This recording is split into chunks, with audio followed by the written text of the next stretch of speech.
Hello welcome back to coffee with Sneha. എല്ലാവരും സുഖമായിട്ടിരിക്കുന്നു വിശ്വസിക്കുന്നു. ഞാനും സുഖമായിട്ടിരിക്കുന്നു. അപ്പോൾ ആദ്യമായിട്ടാണ് വീഡിയോ കാണുന്നതെങ്കിൽ ലൈക്ക് ചെയ്യാനും കമന്റ് ചെയ്യാനും സബ്സ്ക്രൈബ് ചെയ്യാനൊന്നും മറക്കണ്ട. അപ്പം അതുപോലെ തന്നെ ഇന്ന് ക്രിസ്മസ് ഡേ ആണല്ലോ. അപ്പോൾ എല്ലാവർക്കും ഒരു മേരി ക്രിസ്മസ് വിഷ് ചെയ്തുകൊണ്ട് നമുക്ക് ഇന്നത്തെ വീഡിയോ സ്റ്റാർട്ട് ചെയ്യാം. സോ ഇന്നത്തെ വീഡിയോ വളരെ ഹാപ്പിനെസ് തരുന്ന ഒരു വീഡിയോ തന്നെയാണ്. കഴിഞ്ഞ ദിവസമാണ് ഞാൻ നമ്മുടെ ദീപ്തി ടീച്ചർ ഇട്ടിട്ടുള്ള ആ ഒരു അഡോപ്ഷൻ വീഡിയോ ഞാൻ കണ്ടിട്ടുണ്ടായിരുന്നത്. നിങ്ങളിൽ പലരും കണ്ടിട്ടുണ്ടാവുമെന്ന് വിചാരിക്കുന്നു. അപ്പോൾ നിങ്ങൾക്ക് എല്ലാവർക്കും ദീപ്തി ടീച്ചറെ അറിയാമെന്ന് വിചാരിക്കുന്നു. അപ്പോൾ ദീപ്തി ടീച്ചർ വന്നിട്ട് ഒരു 3 months മാത്രം പ്രായമുള്ള ഒരു കുഞ്ഞിനെ അഡോപ്റ്റ് ചെയ്തിട്ടുള്ള വീഡിയോ ഞാൻ കഴിഞ്ഞ ദിവസമാണ് കണ്ടിട്ടുണ്ടായിരുന്നത്. അപ്പോൾ അത് കാണുമ്പോൾ ഭയങ്കര ഒരു സന്തോഷമാണ് തോന്നിയിട്ടുണ്ടായിരുന്നത്. കാരണം നമ്മുടെ ഇന്നത്തെ സമൂഹത്തിൽ നടക്കുന്ന കാര്യങ്ങൾ നമുക്ക് എല്ലാവർക്കും അറിയുന്ന തന്നെയാണല്ലോ. നമ്മൾ ഡെയിലി ന്യൂസിലൂടെ കേൾക്കുന്ന ഒരു കാര്യമാണ് ഈ പ്രസവിച്ച ഉടനെ തന്നെ കുഞ്ഞുങ്ങളെ വലിച്ചെറിയുക, കൊല്ലുക, ഈവൻ വലിയ കുഞ്ഞുങ്ങളാണെങ്കിൽ പോലും അവരെ ഉപദ്രവിക്കുക, അത്തരം രീതിയിലുള്ള ന്യൂസുകൾ നമ്മൾ ഒരുപാട് ഡെയിലി ആയിട്ട് കേട്ടുകൊണ്ടിരിക്കുന്ന കാര്യങ്ങൾ തന്നെയാണ്. അപ്പോൾ ഇവർക്കിടയിലാണ് നമ്മുടെ ദീപ്തി ടീച്ചർ വ്യത്യസ്തയാവുന്നത്. നമ്മുടെ കേരളത്തിൽ ഒരുപാട് ഇൻഫ്ലുവൻസേഴ്സ് ഉണ്ട് അല്ലേ. ഇൻഫ്ലുവൻസേഴ്സ് വിളിക്കുന്ന ആളുകളുണ്ട് നമ്മുടെ കേരളത്തിലെ. ഒത്തിരി സബ്സ്ക്രൈബേഴ്സ് ഉള്ള, ഒത്തിരി ഫോളോവേഴ്സ് ഉള്ള ആളുകളുണ്ട്. അപ്പൊ ഇവരൊക്കെ ഈ സബ്സ്ക്രൈബേഴ്സും ഫോളോവേഴ്സും ഒക്കെ കൂടുന്നതനുസരിച്ച് അവർ ചെയ്യുന്ന കാര്യങ്ങൾ എന്താണെന്ന് നമുക്കറിയാതെ. ഇവര് എങ്ങനെ ഈ സബ്സ്ക്രൈബേഴ്സിനെയും ഫോളോവേഴ്സിനെ ഒക്കെ പറ്റിച്ച് അവർക്ക് പണി കൊടുത്ത് ക്യാഷ് ഉണ്ടാക്കാം എന്നുള്ളത് ആലോചിച്ച് നടക്കുന്ന ആളുകളാണ് ഈ സോ കോൾഡ് ഇൻഫ്ലുവൻസേഴ്സ് എന്ന് പറയുന്നത്. സോ അവർ മിക്കവാറും ചെയ്യുന്ന കാര്യങ്ങളാണ് ഏതെങ്കിലും ഒരു ഗെയിമോ അതുപോലെയുള്ള ഗാംബ്ലിംഗ് ആപ്സുകളോ അല്ലെങ്കിൽ പലതരത്തിലുള്ള ഫേസ് ക്രീംസ് ആൻഡ് യൂസ് ചെയ്യാത്ത ഫേസ് ക്രീംസ്, ഇത്തരം കാര്യങ്ങളൊക്കെ നമുക്ക് പ്രൊമോട്ട് ചെയ്തുകൊണ്ട് അവർ ക്യാഷ് ഉണ്ടാക്കാനാണ് ശ്രമിച്ചിട്ടുള്ളത്. സോ അതുകൊണ്ട് തന്നെയാണ് ഞാൻ നേരത്തെ പറഞ്ഞതുപോലെ ദീപ്തി ടീച്ചർ വളരെ വ്യത്യസ്തയാവുന്നത് ഇത്തരം കാര്യങ്ങൾ ചെയ്യുന്നത് കൊണ്ട് തന്നെയാണ്. അപ്പോൾ അതുകൊണ്ട് തന്നെയാണ് ഇത്തരം ന്യൂസുകൾ കേൾക്കുന്ന സമയത്ത് ഭയങ്കര ഒരു ഹാപ്പിനെസ് തോന്നുന്നതും. ഈ ഒരു വീഡിയോ കണ്ടപ്പോൾ പലർക്കും തോന്നിയിട്ടുള്ള ഡൗട്ടാണ്, എനിക്കും തോന്നിയിട്ടുണ്ടായിരുന്നു. ലൈക്ക് മാരീഡ് ആയ ആളുകൾക്കല്ലേ ഈ കുട്ടികളെ അഡോപ്റ്റ് ചെയ്യാൻ പറ്റുക എന്നുള്ളത്. അങ്ങനെ എവിടെയൊക്കെ ഞാൻ കേട്ടിട്ടുണ്ടായിരുന്നു. അതിന്റെ ലീഗൽ സൈഡൊന്നും അറിയില്ല. അപ്പൊ ഞാൻ കരുതിയിരുന്നത് ലീഗലി മാരീഡ് ആയിട്ടുള്ളവർക്ക് മാത്രമാണ് ലീഗലി കുഞ്ഞിനെ അഡോപ്റ്റ് ചെയ്യാൻ പറ്റുള്ളൂ എന്നാണ്. സോ ആ ഒരു കൺഫ്യൂഷൻ ഇങ്ങനെ മൈൻഡിൽ ഉണ്ടായിരുന്നു. അതുപോലെ തന്നെ ഏതൊരു കാര്യം ചെയ്താലും പോസിറ്റീവും നെഗറ്റീവും ഒക്കെ ഉണ്ടാവല്ലോ. ഒരു കൂട്ടം ആളുകൾ ഏത് കാര്യം ചെയ്താലും അതിന് കുറ്റം പറയാൻ വേണ്ടി മാത്രം ഇരിക്കുന്ന ആളുകളായിരിക്കും. സോ അത്തരത്തിലുള്ള ആളുകൾ ഇവരുടെ വീഡിയോയുടെ കമന്റ് സെക്ഷനിൽ നമുക്ക് കാണാൻ കഴിയുന്നുണ്ടായിരുന്നു. അപ്പം അതിനെക്കുറിച്ച് ദീപ്തി ടീച്ചർ വളരെ ക്ലിയർ ആയിട്ട് തന്നെ സംസാരിക്കുന്നുണ്ട്. അപ്പൊ നമുക്ക് ആദ്യം അതൊന്ന് കേട്ടു നോക്കാം. അപ്പൊ എന്താ പ്രശ്നം എന്ന് പറഞ്ഞാല്, ഇതിൽ വന്നിരിക്കുന്ന ഒട്ടുമിക്ക കമന്റുകളും നമ്മുടെ കിളിക്കുഞ്ഞില്ലേ, കുഞ്ഞിനെ കണ്ടാല് കുഞ്ഞാവേനെ പോലെയാണ്. പിന്നെ വന്നത് കുഞ്ഞു കണ്ണൂരമ്മൂന്റെ കുഞ്ഞാണോ, അതിലൊക്കെ എനിക്ക് ഈ 2 കമന്റ് കുഴപ്പമില്ല, വിട്ടുകളയാം. പക്ഷെ അതില് ഒരു കമന്റ് വന്നതെന്ന് പറഞ്ഞാല്, കുഞ്ഞാവയുടെ മുൻ കാമുകിയിൽ കുഞ്ഞാവയ്ക്കുണ്ടായ കുട്ടിയാണോ ഇത് എന്നുള്ളൊരു ചോദ്യം. അത് നമ്മളെ റിയാക്ട് ചെയ്ത ചാനലുകളുടെ ഒക്കെ അടിയിൽ പോയിട്ട് ഇത് സെയിം കമന്റുകൾ വരുന്നു. നമ്മുടെ ചാനലിലാണെങ്കിൽ ഒക്കെ നമുക്ക് റിമൂവ് ചെയ്യുകയോ റിപ്ലൈ കൊടുക്കുകയോ ചെയ്യും. അപ്പൊ മറ്റുള്ളിടത്ത് ചെന്നിടുമ്പോൾ അവന് തിരിച്ച് കുന്നല്ലേ എന്ന് പറഞ്ഞ സ്ഥലം അവന്റെ കുടുംബത്തോട്ട് പോകാനുള്ളതല്ലേ. അപ്പൊ അതിന് നമുക്ക് തീർച്ചയായിട്ടും ഒരു മറുപടി പറയണമെന്ന് എനിക്ക് തോന്നി. മാത്രമല്ല ഒരുപാട് സംശയങ്ങളും കാര്യങ്ങളും ഒക്കെ വരുന്നു. പലരും എന്നെ പേഴ്സണലി വിളിച്ച് രഹസ്യമായിട്ട് ചോദിക്കുന്നു എവിടുന്നാ കുഞ്ഞിനെ കിട്ടിയേ. പിന്നെ ഇപ്പൊ എന്റെ വീഡിയോയിൽ സാധാരണ വരുന്ന ആരുടെയും കുട്ടിയാണെന്നുണ്ടെങ്കിൽ നമുക്കിപ്പോൾ അത് അങ്ങനെ തന്നെ അങ്ങ് കാണിച്ചാൽ മതി. പിന്നെ അതായത് ഞാൻ പറഞ്ഞുതരാം, ഈ കുട്ടീനെ എനിക്ക് കിട്ടിയത് ആദ്യത്തെ കാര്യം, നമ്മൾ നമ്മുടെ കിളിക്കുഞ്ഞിനെ ഒരിക്കലും ദത്തെടുത്തതല്ല. അവൻ നമ്മുടെ അടുത്ത് വളരുന്നു എന്നേ ഉള്ളൂ. വളരുന്നിടത്തോളം കാലം നമ്മൾ എങ്ങനെയാണോ കിടുവിനെ നോക്കി അതുപോലെ നമ്മൾ നോക്കും. അത് ഈ കുഞ്ഞെന്നല്ല, ഏത് കുഞ്ഞായാലും ജാതി, മതം, നിറം മുതലായ ഒന്നും നമ്മൾ നോക്കൂല.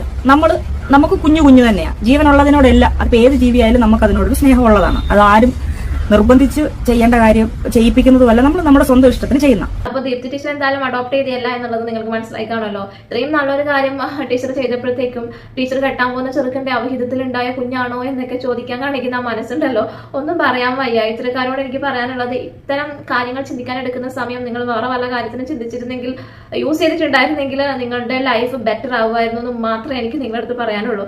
അതുപോലെ തന്നെ ദീപ്തി ടീച്ചറിന് വരുന്ന മറ്റു കമന്റ്സുകളാണ്, ടീച്ചറിനെ കാണുമ്പോൾ ഒരു ഡെലിവറി കഴിഞ്ഞതുപോലെ തോന്നുന്നുണ്ടോ, ഇത് ടീച്ചറിന്റെ തന്നെ കുഞ്ഞാണോ, ഞങ്ങളുടെ അടുത്ത് പറയാത്തതാണോ എന്നൊക്കെ ചോദിക്കുന്നുണ്ട്. സോ ടീച്ചറിന്റെ കല്യാണം പോലും കഴിഞ്ഞിട്ടില്ല എന്ന് നിങ്ങൾ ഓർക്കണം. അവരുടെ അടുത്താണ് ഡെലിവറി കഴിഞ്ഞ പോലെയാണ് ഇപ്പം ടീച്ചറിനെ കാണാൻ എന്നൊക്കെ പറയുന്നത്.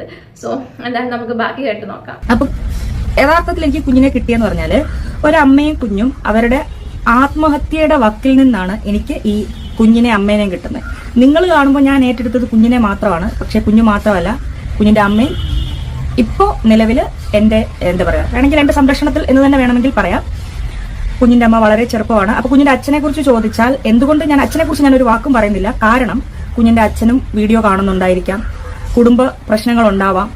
ഞാൻ പറഞ്ഞതുകൊണ്ടോ അല്ലെ എനിക്കറിയാവുന്ന യാഥാർത്ഥ്യം ഞാൻ പുറത്തു പറയുന്നത് കൊണ്ട് അവർ തമ്മിലുള്ള പ്രശ്നം, അതായത് കുഞ്ഞിന്റെ അമ്മയും അച്ഛനും തമ്മിലുള്ള പ്രശ്നങ്ങൾ കൂടുകയാണ് എന്നുണ്ടെങ്കിൽ ഞാൻ അതൊരിക്കലും ആഗ്രഹിക്കുന്നില്ല. കുഞ്ഞിന്റെ അച്ഛന് വേണമെങ്കിൽ കുഞ്ഞിന്റെ അച്ഛനെ വേണമെങ്കിൽ കുഞ്ഞിനെ കൊണ്ടുപോകാമായിരുന്നു. ഒരു കാര്യം ഓർക്കുക, ഒരിക്കലും ഒരു അച്ഛനോ അമ്മയോ കൊച്ചിനെ പ്രശ്നങ്ങളൊന്നും ഇല്ലെങ്കിൽ ഉപേക്ഷിക്കത്തില്ല, അല്ലെ? പിന്നെ ഈ കുഞ്ഞിന്റെ അമ്മ കുഞ്ഞിനെ ഉപേക്ഷിച്ചില്ല, അതിനെ വഴിയരികെ കൊണ്ട് കളഞ്ഞിട്ടില്ല. പല അമ്മമാരും നമുക്കറിയാലേ, സ്വന്തം സുഖം തേടി പോകുമ്പോൾ കുട്ടികളെ ഉപദ്രവിക്കുന്നു, കൊല്ലുന്നു, വേണ്ടാന്ന് വെക്കുന്നു, കളഞ്ഞിട്ട് പോകുന്നു.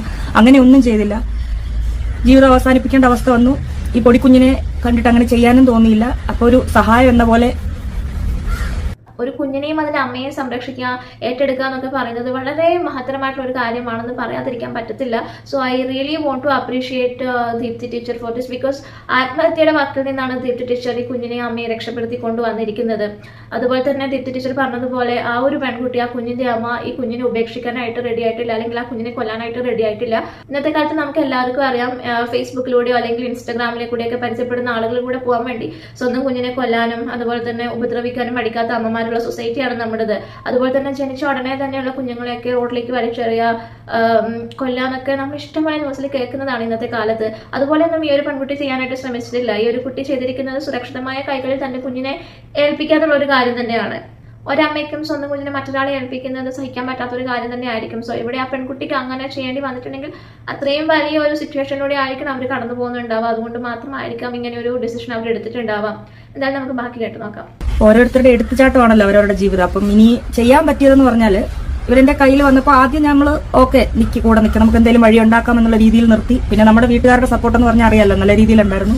അപ്പോൾ കുട്ടിക്ക് പഠിക്കാനുള്ള എല്ലാ, അതായത് ഇനി പഠിച്ചിട്ടാണ് ഒരു ജോലിയാവുള്ളൂ. അതായത് പെട്ടെന്ന് ചാടി കയറി ഇപ്പോൾ ഒരു കടയിൽ നിന്ന് സാധനം എടുത്തു കൊടുക്കാനോ, അല്ലെങ്കിൽ നിങ്ങൾ തുണിക്കടയിൽ പോയി എനിക്ക് 10,000 ശമ്പളം കിട്ടി അമ്മയും കുഞ്ഞിന്റെയും കാര്യം നടന്നു പോകും, അങ്ങനെയല്ല. കാര്യം കുടുംബ പ്രശ്നം ജെനുവിൻ ആണെന്ന് തോന്നി. അപ്പോൾ നല്ലൊരു കോഴ്സ് പഠിപ്പിക്കുകയാണ്. അത് പഠിച്ചിട്ട് കുഞ്ഞിന്റെ അമ്മയ്ക്കൊരു ജോലിയാവട്ടെ, പഠിച്ച് നല്ല രീതിയിൽ, അതിന്റെയും കൂടുതൽ പഠിക്കണമെങ്കിൽ അവൾ പഠിച്ച് നല്ല ജോലിയാവട്ടെ. ജോലി കിട്ടി കഴിഞ്ഞ് കുഞ്ഞിനെ വേണമെങ്കിൽ കൊണ്ടുപോകാം. അതിനു മുന്നേ അവർ ഭാര്യയുടെയും ഭർത്താവിന്റെയും പ്രശ്നം തീരുമെങ്കിൽ അങ്ങനെയും കുട്ടീനെ കൊണ്ടുപോകാം. ഇനി പഠിച്ചു കഴിഞ്ഞ് ജോലിയായിട്ട്, ഒരു പക്ഷെ മനുഷ്യന്റെ കാര്യമാണ്, ആ കുട്ടിക്ക് പുതിയൊരു റിലേഷനോ പുതിയൊരു വിവാഹമോ കഴിക്കാൻ തോന്നുമ്പോൾ ഈ കുഞ്ഞൊരു ബാധ്യതയാണ് എന്നുണ്ടെങ്കിൽ തീർച്ചയായും നമ്മുടെ കൂടെ തന്നെയായിരിക്കും ഈ കുട്ടി ഉണ്ടാവുന്നത്. സോ കുഞ്ഞിനെ ഏറ്റെടുക്കുക, അതുപോലെ തന്നെ കുഞ്ഞിന്റെ അമ്മയെ ഒരു നല്ല കോഴ്സിന് ചേർത്ത് പഠിപ്പിക്കുക. ഇതൊക്കെ ആർക്കാണ് ചെയ്യാൻ കഴിയുക? ഇവരല്ലേ സത്യം പറഞ്ഞാൽ നമ്മൾ റിയൽ ഇൻഫ്ലുവൻസർ എന്ന് വിളിക്കേണ്ടത്. സോ എന്തായാലും ദീപ്തി ടീച്ചർ കുഞ്ഞിനെ അഡോപ്റ്റ് ചെയ്തതല്ല എന്ന് മനസ്സിലായല്ലോ. ഏത് നിമിഷം വേണമെങ്കിലും ടീച്ചറിന് കുഞ്ഞിനെ നഷ്ടപ്പെടാനുള്ള സാധ്യതയും കാണുന്നുണ്ട്. നമ്മൾ നമ്മുടെ കുഞ്ഞിനെ പോലെ കണ്ട് സ്നേഹിച്ച് വളർത്തിക്കൊണ്ട് വരുന്ന സമയത്ത് അതിനെ തിരിച്ചു കൊടുക്കേണ്ടി വരിക എന്ന് പറയുന്നത് വളരെ വിഷമകരമായിട്ടുള്ള ഒരു കാര്യം തന്നെയായിരിക്കും. അതുപോലെ തന്നെ നാളെ കുഞ്ഞിന് എന്തെങ്കിലും രീതിയിൽ ചെറിയ വീഴ്ചയോ പൊട്ടലോ എന്തെങ്കിലും സംഭവിച്ചു കഴിഞ്ഞിട്ടുണ്ടെങ്കിൽ അതിന്റെ പേരൻസ് വന്നിട്ട് എന്റെ കുഞ്ഞിനെ നന്നായി നോക്കുന്നില്ല എന്നെങ്ങാനും പറഞ്ഞ് പരാതി കൊടുത്താൽ, അങ്ങനെ കൊടുക്കുമെന്നല്ല, മനുഷ്യരല്ല ഏത് സമയത്തും എങ്ങനെയാണ് ബിഹേവ് ചെയ്യുക എന്നുള്ളത് നമുക്കൊന്നും ഒരിക്കലും പറയാൻ പറ്റില്ല. സോ അങ്ങനെ ചെയ്തിട്ടുണ്ടെങ്കിൽ അതിന്റെ കോൺസിക്വൻസസ് ഒക്കെ ഫേസ് ചെയ്യേണ്ടി വരും ടീച്ചറിന്. സോ അതിൻ്റെതായിട്ടുള്ള പ്രിക്കോഷൻസ് ഒക്കെ എടുത്തിട്ടുണ്ടാവും എന്ന് വിചാരിക്കുന്നു. അപ്പം എന്തായാലും ദീപ്തി ടീച്ചറിനും ഫാമിലിക്കും എല്ലാവിധ ആശംസകളും നേരുന്നു. അതുപോലെ തന്നെ എന്റെ വീഡിയോ കാണുന്ന എല്ലാവർക്കും merry Christmas and advance happy new year. Bye bye.